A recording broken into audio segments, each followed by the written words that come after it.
The Social Insights webinar on building a better branded content strategy. My name is Michael Metzler, and I'm a product marketing manager here at Conviva. I just wanted to let you guys know that we do have a chat, and we will be looking for your questions here in the chat. I will be taking them down, and we have a section at the end of the session where I will be asking your questions to the panelists. So don't be shy to use the chat and communicate. If you want to post your social handles in there to talk about maybe a Twitter conversation later, that would be fantastic. But please keep yourselves muted. And for now, I'll hand it over to Nick to start the introductions. Thank you guys so much once again for tuning in, and we look forward to your questions. All right, thanks, Mike, and good afternoon and good morning to everybody. I am super excited to talk about one of my favorite parts of my job, which is helping companies make money. And today we're going to talk a little bit more about how to build a better branded content strategy. And we have two pretty awesome representatives, and they're both Conviva customers that I've personally worked with for many years, and I'm really excited to have them. So I'm going to let them introduce themselves in just a quick second. But my name is Nick Cicero. I'm the Vice President of Strategy here at Conviva, working on our cross-platform social and video measurement tools across social media platforms, but also owned and operated channels as well. So I'm super excited leading the social media and content teams here and being able to talk a lot more about how we're going to be able to get a lot of value from data in your strategy. So I'd love to pass it over to Stephen to introduce himself. Hi, I'm Stephen Avanias from Advanced Local, Director of Social Engagement, and work with newsrooms across the country just to help reach new audiences on social media, and also to work with our revenue teams to monetize that audience. So been with Advanced since 2005. And I am Alex Parker. I've been with the Dolphins for 7 years now. I'm now the Senior Manager of Digital Marketing. So I oversee our digital strategy and, focus on three main things of one, growing the brand, two, driving revenue from a ticket sales standpoint, and then three, driving revenue from a sponsorship standpoint. Awesome. So the format for today, we're going to chat a little bit, kind of provide some base level overview of branded content, some insights around the space and why it's valuable, and talk a little bit more about the process and the process that we've seen from working with many publishers. And then we have some success stories from Stephen and Alex, and they're going to talk a little bit about a couple different ways that they've really grown using data and creative and tying those together in social for each one of their respective organizations. So as Mike mentioned, please feel free to leave any questions. We're going to have a question and answer session at the end, and all along the way, we look forward to getting your feedback. So, what is branded content? It's a term I think that's more popular today than ever before, but believe it or not, it's probably one of the oldest forms of advertising. One of my favorite kind of pastimes is old time radio. And if you remember in the 1920s when old radio stations were coming out, a lot of their original content was funded by these advertisers like a Kraft or a Parquet margarine. And today it's really grown to become ubiquitous, really, to branded content, sponsored content, but basically the practice of marketing through the creation of content that is funded by or outright produced by an advertiser. So there are a lot of perspectives on the brand side or the advertiser side of things. Today we're going to focus a lot on the publisher side or the team or the league side in Alex's case, because a lot of today's media companies effectively are increasing their value and increasing their revenue with all of these third-party environments like Facebook, like Instagram, that they can go and sell content on. So why is branded content so valuable today? Well, when you think about it, the windows in which we have time to sit with traditional mediums are smaller than ever before. If you think about somebody that might be tuning in to watch a Miami Dolphins game, they're only watching once or twice, maybe a week on a big screen television, and they have an infinite amount of places to reach them every other second of the day. Somebody like Advance Local, you have only a certain number, only a little bit of time throughout the day to sit down and really consume some of the content on some of their owned and operated sites, but you're probably getting a lot of your news from all of their local news outlets all over the country in social and watching other content going back on their own site. So what we found today is that branded content effectively, because it is much more of a creative message and collaborative storytelling experience, really leads to higher brand recall and improved perception of the brand than traditional pre-roll or digital ads. And so co-producing branded content with a publisher or a team is extremely valuable, because not only can you create really immersive content that drives a message, but you're doing it with a very trusted audience. So really, you're from an advertiser's perspective, you're able to get access and the authenticity that you as publishers can really provide with your audience and in the different communities. So there have been some studies, and I think it's really great to call out that, in recent studies, they found that branded content leads to almost 60% better recall than other digital ads. And in the same study, they found that viewers are 14% more likely to seek out additional content from the same brand. Now, naturally, we know that we're all inundated with ads, and in a lot of places, even traditional television, they're trying to shrink the number of ads. So that's probably no surprise now that the amount of money flowing into the branded content space has increased significantly. And it's not just publishers investing more in their branded content strategies, but it's obviously the media buyers that are actually getting bigger budgets, taking from their traditional budgets, and opening up new opportunities for you, the publishers, to take that revenue. So branded content, really thinking about it, like we said before, it is this response to the saturated market. You focus on the values of the brand, being able to integrate the messaging and align yourself with the partner that you're working with. For the buyer, you can connect with those audiences. And then for you as the seller, obviously, it's a great way to fund your social media efforts. You can fund storytelling within your organization, and obviously, enhance and augment your existing ad inventory setup from your traditional outlets. So today, this is what we're going to talk a little bit more about. So here's kind of a little bit of the agenda, and Stephen and Alex will weigh in a little bit about how they actually execute on some of these different phases throughout their organization. So the first place you really have to start is understanding your audience and understanding what you have to sell. So we'll talk a little bit more about how do you actually understand the types of inventory that you can actually offer to somebody as branded content. What does that look like on the different social channels? We'll give you some examples of that. How do you know how much this content is worth? So we'll talk a little bit more about how branded content is priced and the packages might be structured, which is going to vary from organization to organization. But there are some best practices that we found and practices that we found from the Dolphins and Advance that they're working on. Then obviously you have the pitch portion, where you're trying to figure out how do I package up and compartmentalize all of these great stories and all this value that we can deliver back to the advertiser.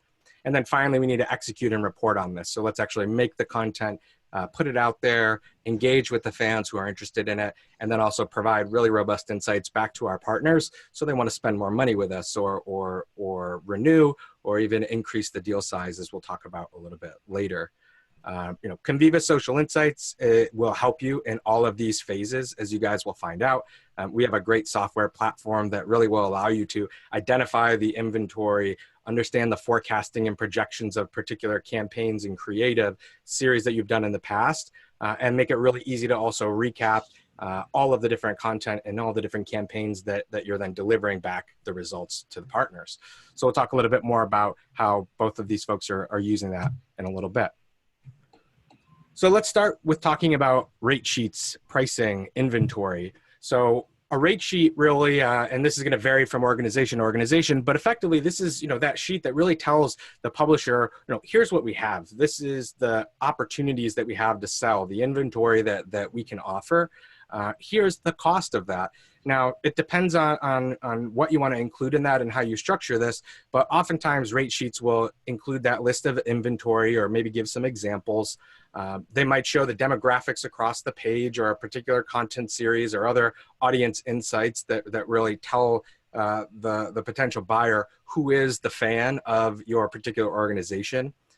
And you might even include some average delivery value as a selling tactic. So if you know that a particular partner doesn't perform as well in social video, and you guys can actually go and provide a lot greater value to get more of their content seen, well, that might be something that you really emphasize if you're a great video publisher, that you could work with a brand to help create really engaging video content that's going to be seen far more than probably what maybe their average views are as a brand. So pricing, I'm going to kick this over to Alex and Steven to talk a little bit more about how they think of it. But traditionally, there are, I would say 4 to 5 different ways that you could look at pricing. So you have the per unit cost, which might be a CPM model, a cost per engagement, or a cost per video view.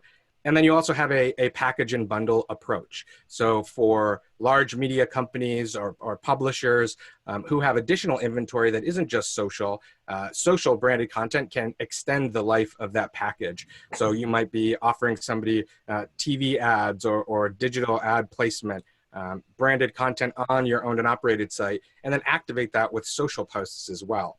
Or it could be a social native campaign where all of the content really just lives in social and you're packaging that up accordingly. So you can actually combine the social inventory that you have to extend that inventory that your sales team can sell across your whole organization, which is why I like to call it the invisible inventory, because if we can create great content to focused audiences, we can now go and reach more people and not even publish some of that content, always directly to our page. Even just this week, Instagram rolled out their branded content tag, or Instagram rolled out the ability for advertisers to boost posts with the branded content tag, just like they do on Facebook.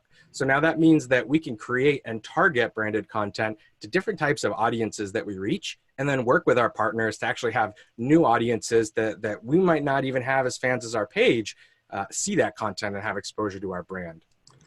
So Alex, and maybe I'll kick it over to you first, and then Steven, how are you guys thinking about the pricing and packaging and creation of this type of a rate sheet internally? 100%. Yeah, I think this was really our first intro and touch point with Conviva, where we saw, the success that we were seeing with the platform, because in 2016, prior to using the platform, it was a lot easier to devalue your content because, you're not really sure of guaranteed performance tracking or, where and who the video or content is reaching. So, in 2016, where we had a sponsorship team going out there and selling content based on what the content was about and the cadence of, the amount of times it was posted, there was no real and true way to track the value of each content, because obviously some of your shows are going to way outperform others.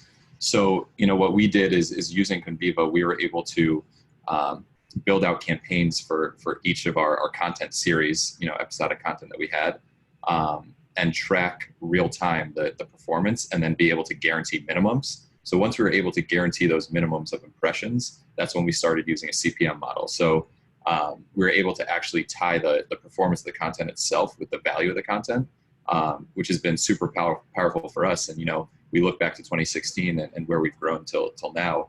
A lot of that is just, by properly valuing your content. Yeah, no, that's really interesting. And I think that the franchise model, and we'll talk about that a little bit more, but this idea of building out shows or series or episodic content really is nice, because it gives you kind of, it serves 2 purposes, right? Your content and creative team can think about how to tell a story regardless of the partner that's inside of there. And then you guys can have reliable inventory that you can track and be able to actually know that you can reach the certain amount of people. So I think that's a pretty smart move. Steven, how are you guys thinking about that? Because you have lots of different markets and different teams. So obviously there's one Dolphins organization, but you have 10 local markets. So how do you think about that? It's been great for us from Conviva's standpoint to really be able to pull the data into one dashboard and look at it and understand, internally what that audience is, not just like reach and impressions, but the gender, the age, and the location, and really help educate our sales teams that this is the audience that we have in social around these content silos. So Penn State football has been a big success for us at Penn Live. And that was something where our Facebook page grew exponentially within a season.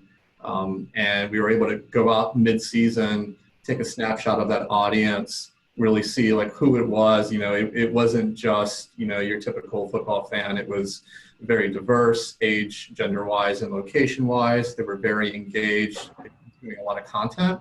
And we were then able to work with the revenue team to go, how would you monetize this audience on our O&O? What's the value you would place on it? So internally, we could define the value, and then they could go ahead and really explain that to the advertisers. So for us, it's been, defining the value, looking at what that social audience is, and then where they can go out and pitch it and sell it. And in a lot of cases, these are social only, or they're social plus like an event bundles. And we found that to be really successful just because people want to be on Facebook and they want to be associated with our brand. So it's allowed us not to devalue our content and really to have new conversations about selling social with advertisers.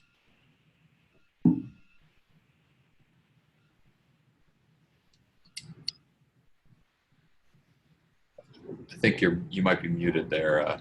Nick. Great. How about now? There we go. Perfect. So that I think is great. I mean, being able to I think we're going to get into that a little bit more because there's some partners that are going to want reach and impressions and engagement, but it has to be the right reach, the right impressions, the right engagement too. So you guys at Advance, it's very cool because you are almost you are the sphere of influence, right? In each one of these local markets, you're a trusted authority figure. The same way that people love the Dolphins in South Florida, they're that focal point of the community. And it's not just the fact that you could reach these types of people and reach 10,000, 20,000, but are they the right people that you can reach? Like somebody who is watching all of the videos on the Penn Live Sports page, that's pretty local. People are very focused. That's a hyper local type of approach. Somebody that's really interested in just what's happening in the Pennsylvania football or sports community. That's extremely narrow. That you can pull a lot of really cool insights out to go back and work with those partners on. And articulating that story, I think, is something that we've all always really talked about, where it's great to have the numbers, but can you tell the story of why these people are the right people to work with? So I think that's something that everybody really should be thinking about, is not just, what is the delivery, although that's certainly the first tier, but then definitely knowing your audience and what is the content that is best resonating with them as well, so you can go out and make the great creative around that. So moving on from the pricing, once you've kind of understood, let's take a look at actually what that inventory could be, right? So we know that we've talked a lot about, being able to pull this together, being able to understand, the estimates of the performance, but what are you actually looking for? So we pulled together just a couple examples from the gentleman here, as well as a couple other groups.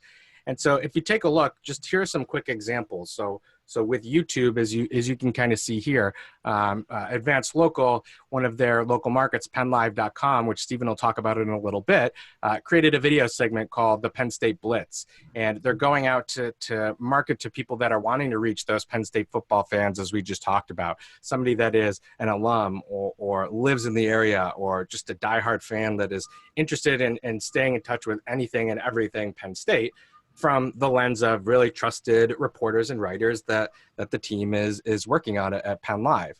So this is a YouTube series, as you can see here. Now, you can also do video content on Facebook, and NASCAR, who's another Convivo client, is somebody that's doing this pretty significantly. And so what they've done is actually used a play off of the brand and tied that into their content as well. So they have an activation with Credit One right now called The One to Go. And they basically are creating a video that uses their rights to go and show the last lap of each race. So this one is something that is tied into the brand from a messaging standpoint. They have really prominent logo branding on it, but it is access to content that you want to see. So monetizing those really valuable highlights and clips that they have, that last lap in every race is really one of the places that probably some of the most exciting action happens as you get down to the checkered flag. So this is a really great way for them to activate a particular segment of the race and also tie that into some of their messaging. Now, Instagram, this is one of the Dolphins videos as well. And Instagram, obviously there's stories content, there's regular content, there's posts, there's videos. As we've talked a lot about, video content is certainly extremely engaging to a lot of folks. It provides the ability for people to spend time and watch something, integrate themselves, but it doesn't always just need to be a logo put onto the video itself. Sometimes they're more integrated. In some of the best cases, they are more integrated. And so here I'll play an example from the Dolphins, and maybe I'll let Alex kind of narrate and tell us what's going on. Yeah, I'll let you guys watch this first. It deserves. All right, yeah. So Bud Light is one of our partners, and something really important for them was, highlighting some viral moments during game day. So this was something where we actually hired this guy who's like a YouTube actor. I got to figure out his information, but we hired him to be a Bud Light hawker, and obviously he has some great dance moves. So we had him out here. We shot this all on cell phone, and this year actually helped us become Bud Light's Partner of the Year by doing a few activations similar to this. So I think, when we're looking to integrate partners, there's like different tiers and levels that we look for, but obviously being able to like authentically integrate the brand into the content itself is always what you're looking for. It gets a little tough in terms of timing because, creating custom content can be a strain for, any creative team, but, we developed this wide range of episodic content that hits on a lot of different pillars that we plan out for the year, but then we leave room for custom pieces and, tapping into some viral moments like this. And we always look first to integrate partners authentically into a pre-existing show we're doing. But, if we have those partners that hit that threshold, we'll look to create some custom content like this. Yeah. And this is cool because this is actually just one video that really encompasses a lot of what you guys did. So I know that there was content on Twitter that had the same guy in the stands as like the crazy dancing beer vendor. So there was also some other elements of spreading this across social. So this is a great example. We'll talk about it in a little bit of how do you figure out, do you deliver branded content for somebody on one platform or do you spread it out, and how do you tell that story across multiple channels? So this was cool to kind of see the different angles and how you made creative versus the Twitter video versus the Instagram video and extended the story across both platforms. 100%. And I think to that point, something that's been really helpful with Conviva is we've been able to see, how to best leverage those platforms with certain pieces of content. So understanding where our engagements are coming from, where our views are coming from, where our impressions are coming from, and how we could use each platform to kind of hit those KPIs for the partner throughout the year. So for Bud is a great example. Bud Light, we know that, we're driving 70% of all of our engagements and all of our content through Instagram. So we're going to have a short cut down piece like this here that we're going to drive a ton of our engagements. And then we do kind of a behind the scenes longer form piece that we have live on Facebook. And then we could cut down pieces. And, now moving into this year, we'll do a lot with the platforms where we're driving people from short cut down pieces to longer form. But I think when we're meeting with these partners, having these types of conversations and be able to say, hey, look, we're going to deliver your engagements through Instagram. We're going to drive people to Facebook for your views. It's really helping. It really deepens the relationship, which is nice. Yeah. It actually gives you the ability to sell based on like a blended KPIs right now. And it's not just here's your Facebook delivery, here's your Instagram delivery. 100%. It's a holistic campaign. Exactly. With data to back it up. Yep. Yeah. So another example from the Dolphins is one of their recurring events. And I know that lots of sports teams or sports related folks like to do this. Advance does a lot with press conferences with Alabama football, Penn State football. And in this instance, the Dolphins have created a Facebook Live series, once again called The Audible, and they've had multiple different sponsors, and we'll talk about this, but this is really neat. Is once again building that franchise model means that you can not only take one content theme and sell it to one partner, but if you understand how to position it properly and balance the content that's going out there, you could actually sell it to multiple partners. So one really great example, as you can kind of see here, they have Nike, that's a big partner of theirs inside as the Football Fridays. They've been tagged in the post copy and using the branded content handshake. But if you notice, you'll also see a Microsoft Surface that's right on the table too. So you're kind of double dipping in a way here, Mr. Parker, because you actually have two partnerships that are running that complement each other so well. You have Nike that's kind of that's kind of underwriting the creative theme, and you have Surface that's inside of there basically as a tech sponsor that's helping them actually be a part of the show. So I thought this was great, and obviously live video is something that is very cool to have for a partner, because they can see people and what they're interested in, how they're tuning in, and how they're tuning out. And if you produce a memorable piece of live content like the Audible, it could be rewatched and enjoyed again. And so I think that's one of the other nice things that we find about some of your live series is they're rewatchable. They're not something that I could only tune into once and not want to watch if it wasn't live. So if somebody was a real diehard fan, they want to go in and get the inside look of training camp or OTAs as they're coming up, they might tune into the Football Fridays, or they might tune into Dolphins Live, and be able to catch up on things that they missed, even if it's not live. Instagram stories, there's tons of Instagram stories growth right now on branded content. And, we have some really great clients that do this heavily. UEFA is somebody that we work with, and they just finished Champions League, and they had lots of different partners that they're creating tons of unique story content. But this year we wanted to talk a little bit more about NFL and Bose. So looking at what they did for the championship Sunday, they used the entire Saints-Rams playoff game as essentially a piece of ad inventory. So they created a really robust, long Instagram story, as you can kind of see here. And they actually created content that they were live updating all throughout the day. And so Bose was the game sponsor, and they were tagged on literally every single Instagram story here. So you have the ability to give somebody an immense amount of creative and basically own the day. If you think about what a story could be, effectively is a Bose takeover, more or less, with really engaging content in a place like Instagram stories, where you're getting that raw, authentic, behind the scenes look.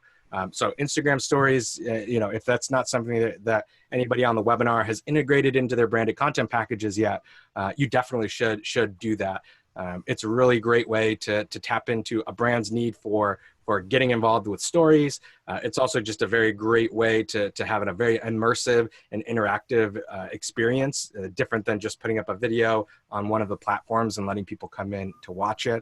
And finally, just being able to deliver high value. So as we've seen, we kind of launched Instagram Stories Analytics back in 2017. And since then, we've seen massive growth in the stories space. So not just growth of more people creating content, but significantly more increased reach and engagement and completion rate. So being able to deliver a really premium, I would say, hot surface, which kind of have here with stories, is something that I think everybody should be looking at. And if you have any questions on how to look at the valuation of your stories, or how to how to look at the data to kind of package that up in a way that you can integrate it into your packages, let us know. Obviously, we have great story analytics, and we can kind of show you how you could be using that data to better inform your packages as well. And then finally, Twitter. So with Twitter, you could see here we have 60-second Syracuse. And so, Stephen, do you want to give 2 seconds and just talk a little bit about 60-second Syracuse? Yeah, this is a great cross-platform show that our Syracuse.com team has pulled together, and it's Facebook, Twitter, Instagram TV, and YouTube. And basically highlights what makes Syracuse a wonderful place to live. And this is something that the newsroom worked. They really flushed out this idea, worked with this local sales team to we want to tell this story. Can we find an advertiser to help support it? So the sales team went out, found a great sponsor, and they've been able to monetize this now, and it's been really successful. And it's helping serve as a model, not just within Syracuse, but across Advanced Local, of how we can, use branded content to help sponsor and pay for our journalism. So it's been really successful. And from what I understand, they're getting to re-up. But this is something where we use Conviva for a lot of reporting, or what value are we delivering to a press room pub. So this is a great example of branded helping pay for journalism. Yeah, and Stephen, I know that we didn't really cover a ton of this way up front, but Advance is, we talk about local news, but you guys are a pretty big local news organization, right? You're the ninth largest, I think, national news syndicate. Is that right? The right way to describe that? So, you have local markets, but then at the national level, like, this is important, right? Everybody's talking about how do we bring revenue back into journalism, or how do we figure out other ways to keep people writing and telling stories and things like that. So, I think that it's also just kind of really important from the standpoint of the industry is really changing, especially for people that used to be in the newspaper business, even, so to speak. So I think this is the fact that you guys have grown pretty significantly in the past 2 years, that whole team, there's a lot to be said for that. You guys should be really proud. Yeah, no, thank you. And the one thing I wanted to say is, like, we're having a lot of success reaching out to local advertisers with branded, just because it gives them high quality content that they can't produce on their own. Just, local advertisers don't have the resources that a lot of national brands do.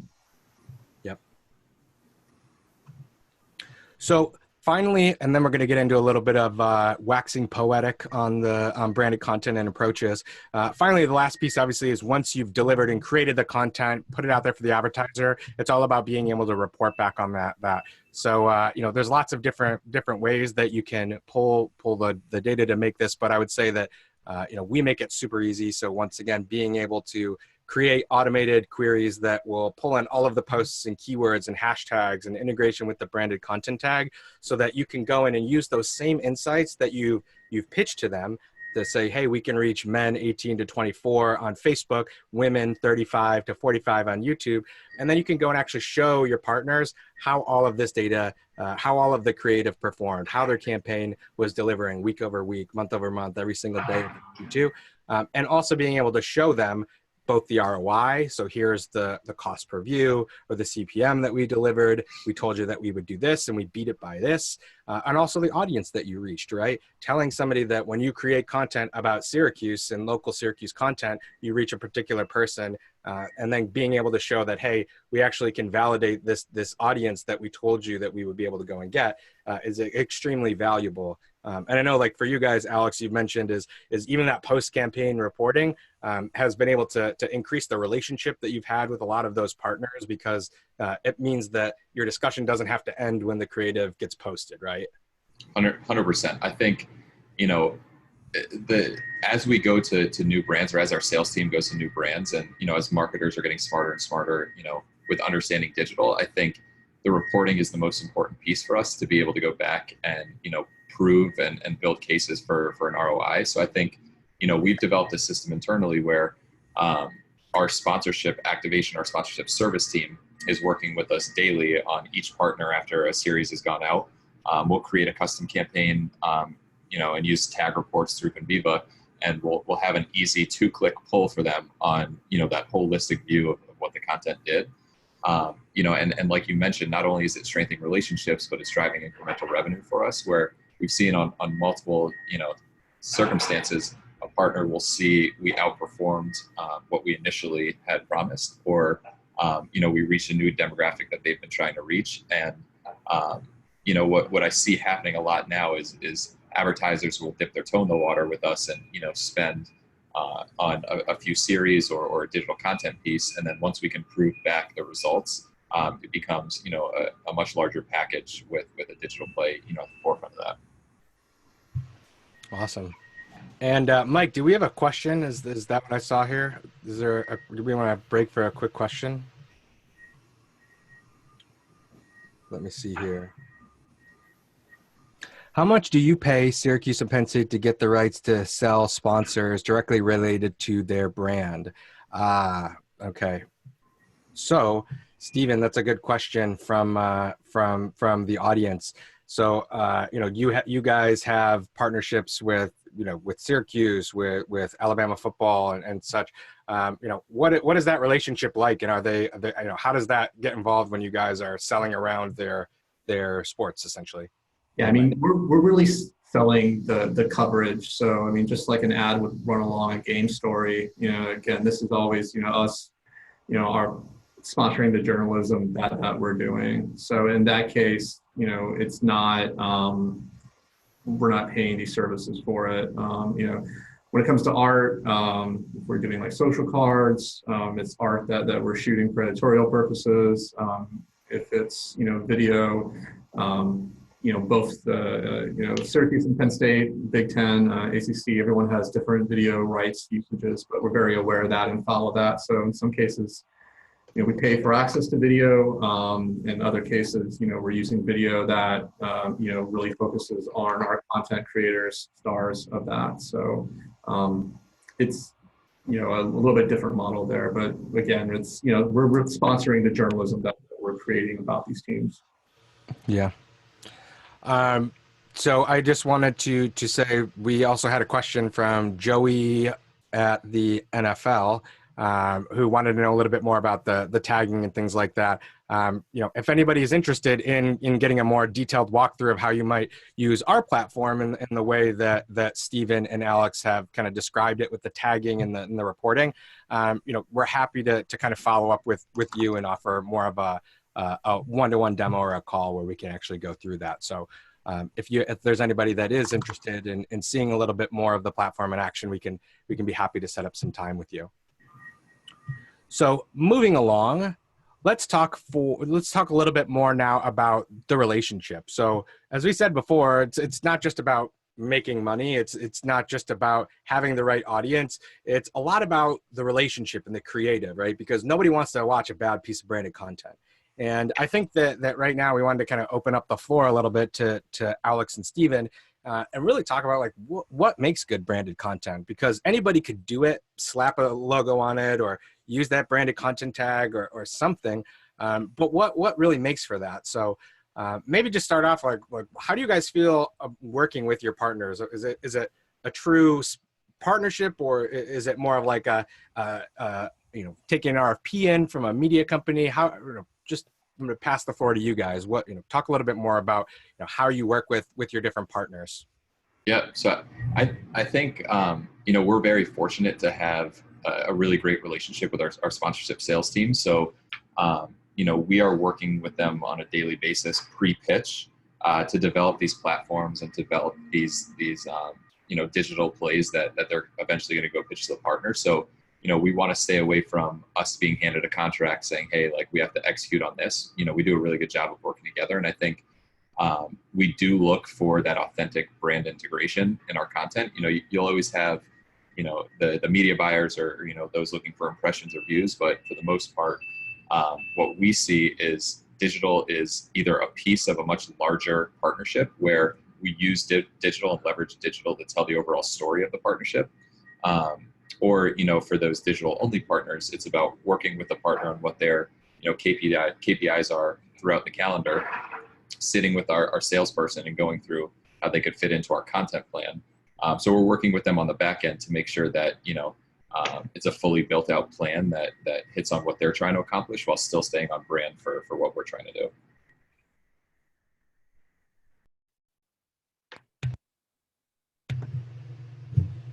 Yeah, and just, you know, here at Advance, we have a little bit different model. In a lot of cases, you know, these are stories that we want to tell on social media and on our own and operated. So a lot of cases, it's, you know, like finding advertisers who are excited about that story, excited about that idea, want to associate their brand. So this is where we use like Conviva to really, you know, pregame, you know, like what is this kind of content performed well in the past? Who has it performed well? What kind of metrics is it driving? You know, is it reaching a lot of people, or is it generating a lot of conversation? And then we try to match that up with advertisers who, you know, that aligns with what their goals are socially. So we kind of have this, you know, like, and then we find those stories that align with it and pitch it to advertisers, and they help sponsor our business, you know, the reporting that we're doing. So it's been really great, and just be able to figure out the types of content that are interacting well. So, you know, there's a lot of data available. So for example, right now, one of our markets is really focused on repeat viewers, and they want to be able to pitch a series to advertisers that, hey, this is serialized content. People are coming back, they're viewing this over and over again. You know, and we have this now, you know, you can associate your brand's going to be reinforced over and over again with these people. They're watching a lot of the video. it's cross-platform, they're engaging, that kind of data, really helps shape and define the value of what we're delivering, and how we tell these stories. Yeah, that actually like brings up a pretty good question. So getting down to kind of like brass tacks, what kind of formats are working for you guys individually best, or what are the formats that people are really interested in buying today? So I think for us, what we've seen is that we need to create levels within the digital landscape where it's not just top line of them sponsoring or integrating them into the content itself, but we found ways through custom audiences and retargeting how we could continue the conversation on even after the content may have concluded. So we're building out audiences of those who watched and engaged with the branded content, following up with some co-branded messaging, and creating this whole like digital web that we're weaving, that includes the partner relationship with the Dolphins and then the communication out there to the fans and viewers. And I think for us, a lot of it right now, so it's two things. So like Penn State football is a great, where organic reach goes a long way. The hospital that sponsored Penn State football last year, they really wanted to be associated with content that celebrated what it meant to be a fan and what it meant to be a team. So we found like social cards resonated well. They had a lot of organic reach, and it was things that people were sharing. Penn State wins a game, people want to share that with their friends, their family.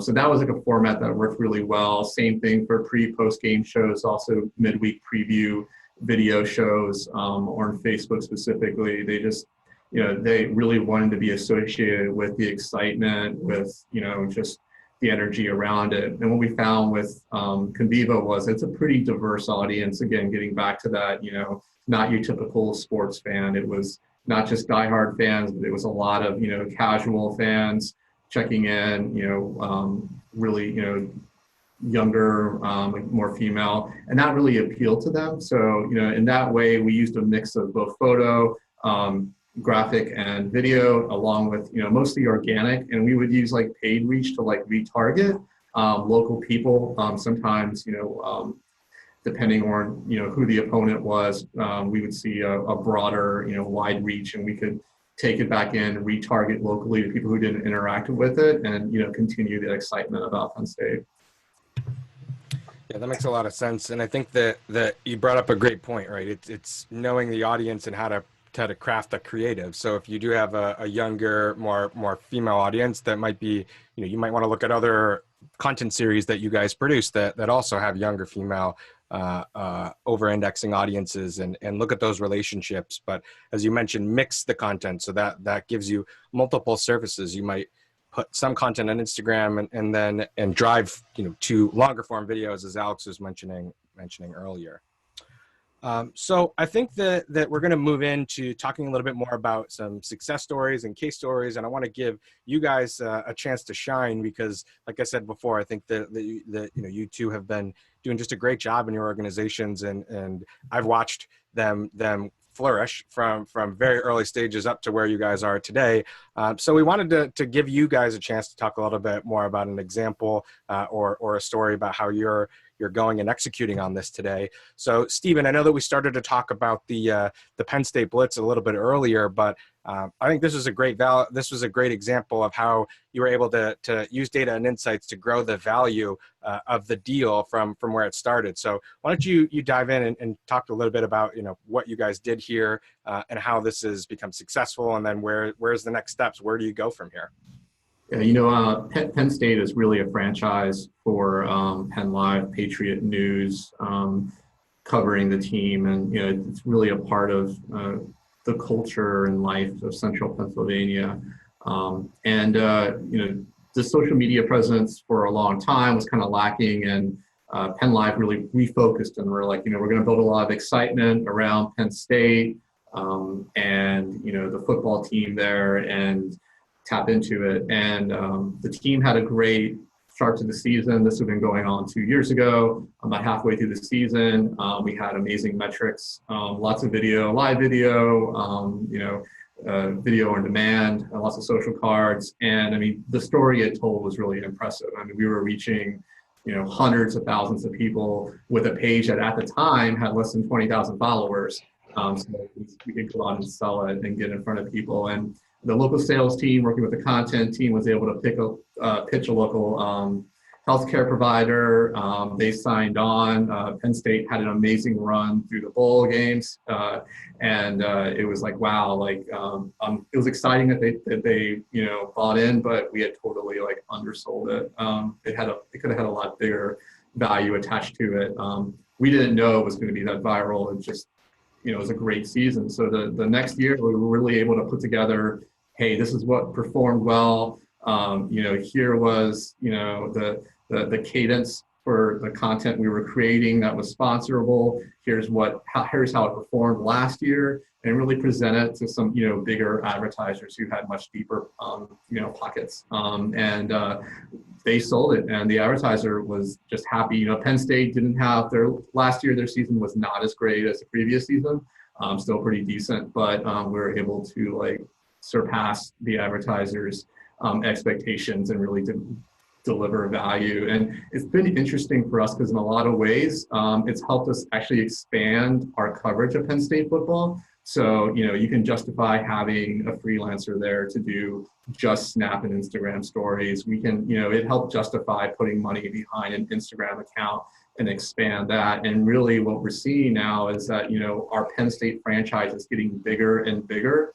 And we're reaching a younger audience, we're reaching a more diverse audience, and we're also seeing new revenue opportunities arise because of it.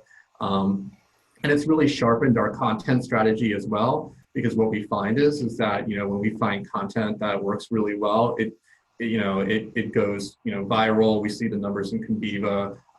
We're able to really understand, here's what performs well on Instagram. For Instagram, for us, it's like Penn State football is one of our fastest growing accounts. And we tell great stories on Instagram, via the stories platform, via social cards on that platform, via, like historic images, pulling people back during the off season and remember 20 years ago or 30 years ago. And we're starting to see that, all of a sudden that audience is growing faster and faster. We can pick and choose, what platforms to cross share, where the synergy is.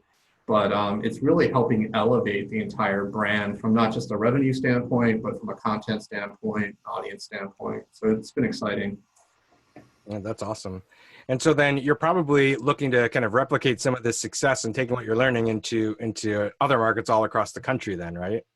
Right. And, we have some pretty big franchises, sports-wise. Alabama, they're doing a great job down there with Alabama football. This is AL.com. Alabama, Auburn football, Nick Saban sneezes and generates audience. They've been able to monetize that via branded content on Facebook specifically.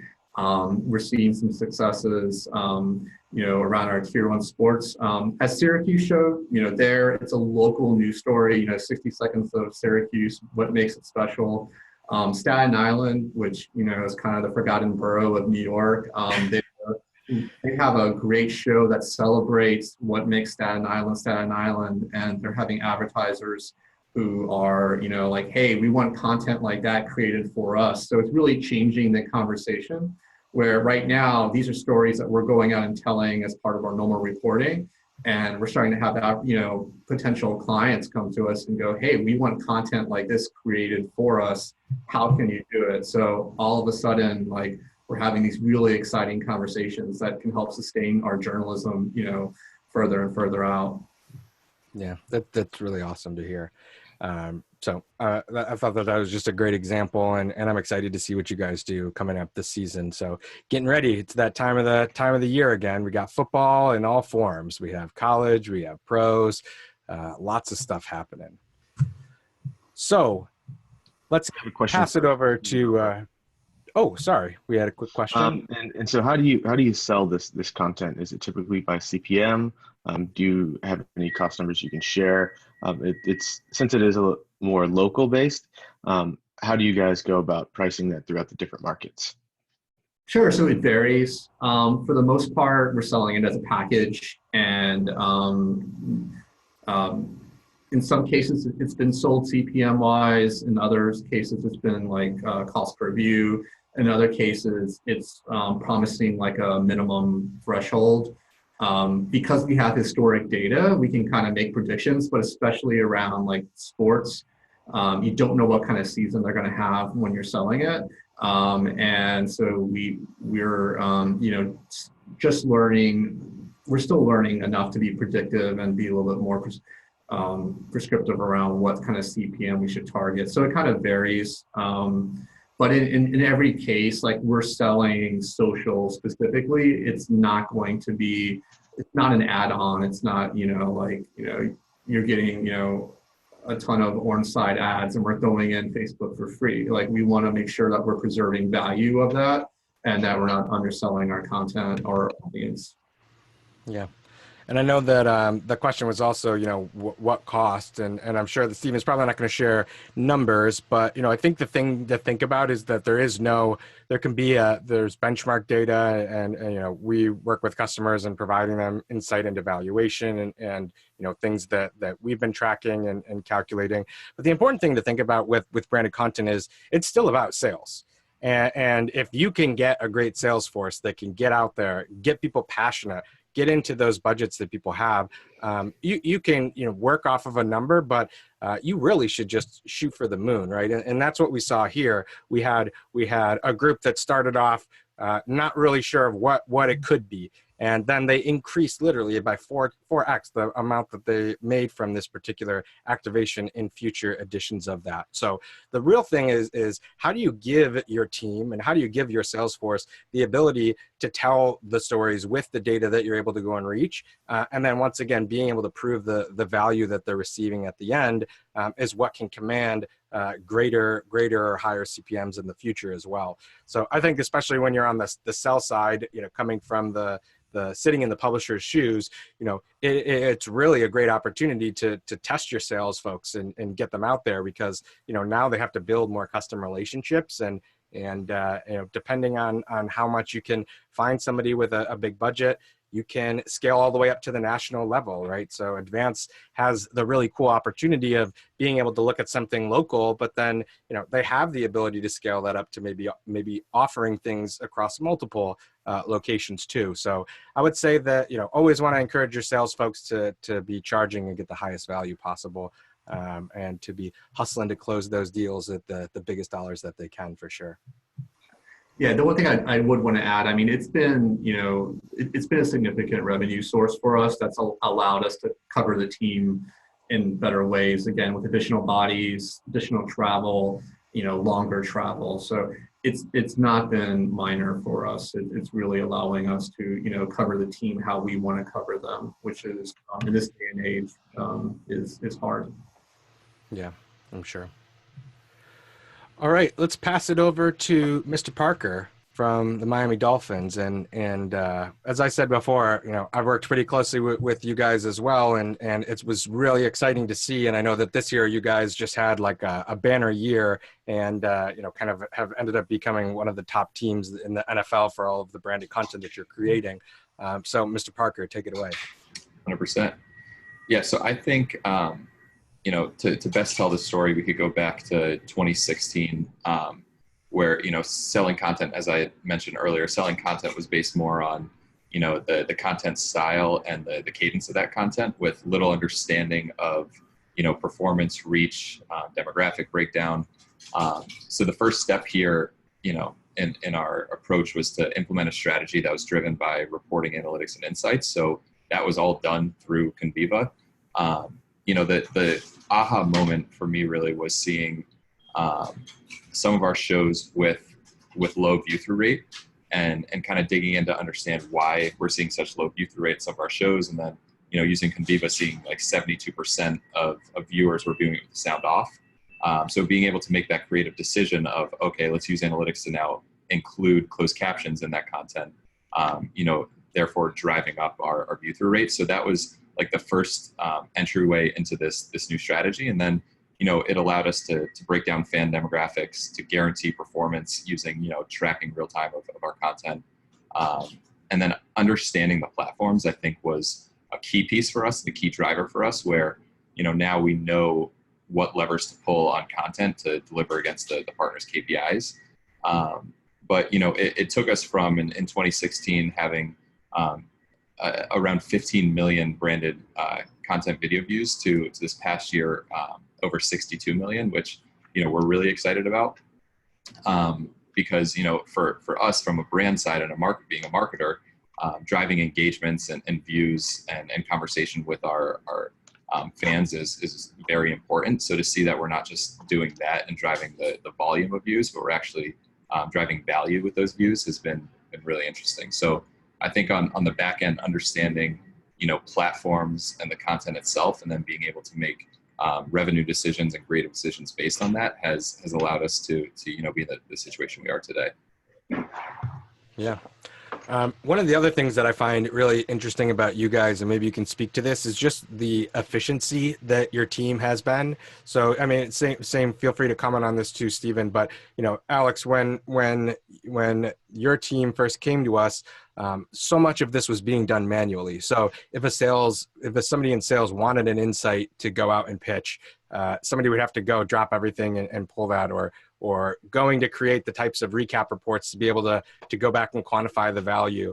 A lot of that was very, very manual. And it seems today that you guys are creating more campaigns than ever before because we're seeing that in the platform. And obviously that means that more and more people are going and selling more around that. So, how does having a good system also help to streamline the ability to go and do more deals?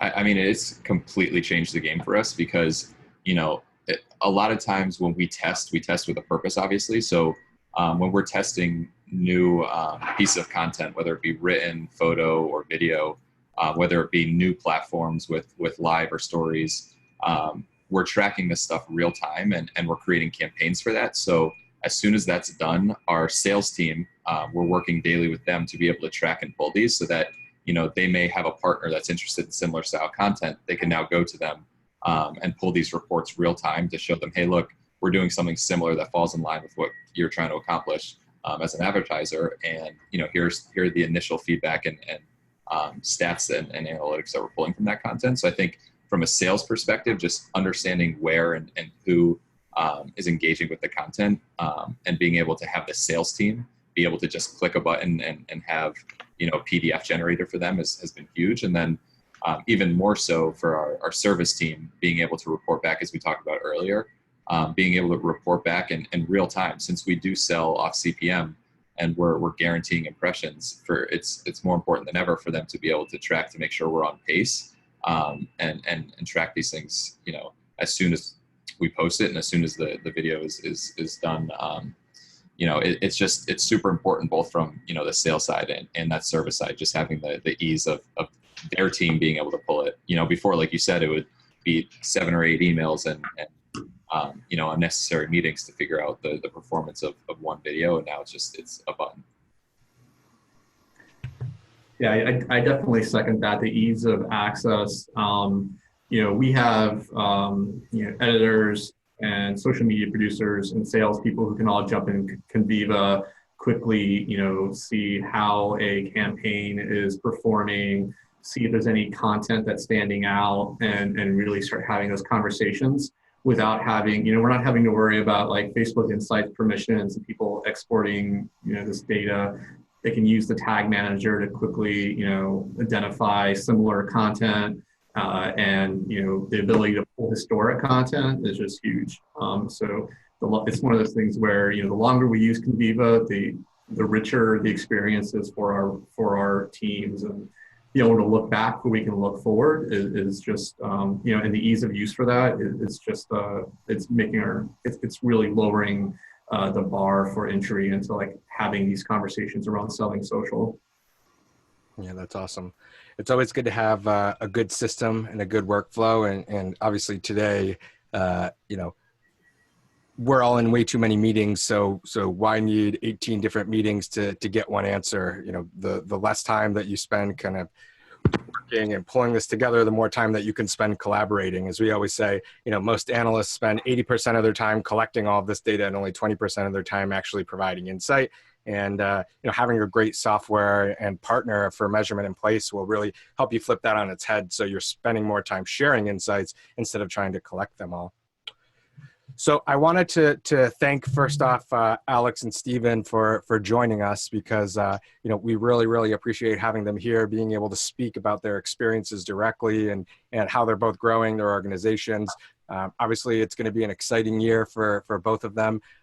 We're going to see how are the Dolphins going to do this season. Alex, what's your take?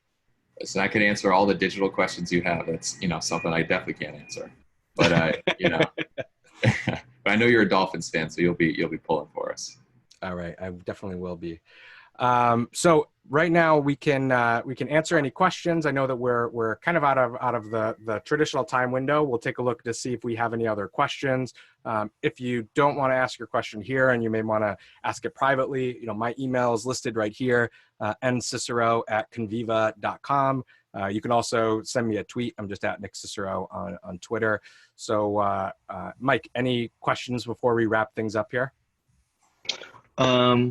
We can ask one question real quick to you guys, and I think that whenever everybody's getting started, there's a lot of worries, and I think that one thing people might want to hear is what's the one thing they should avoid. Is there a mistake that you guys made early on, or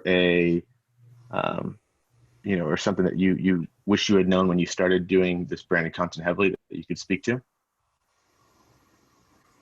Yeah, so I think, on our end, it was just the organization on the upfront. We were doing things real time. We were in season onboarding the product. But I think, the beauty of it is being able to organize your content by campaign. So just getting in there and setting up that campaign structure and the tag reports on the upfront, so that, in the back end, you don't have to go back and retroactively pull some stuff. But, anybody that, I wanted to, before this ended, just let everybody know, Conviva has been an absolute game changer for us. And, we credit a lot of the success within our strategy to the insights that we're pulling there. And I think, when we were setting these things up, it was a little daunting to understand like how we're going to use these analytics for driving revenue, for insights, for creative decisions. But it was really quick to see, once we got everything up and running, that this is data that we're pulling and using every single day.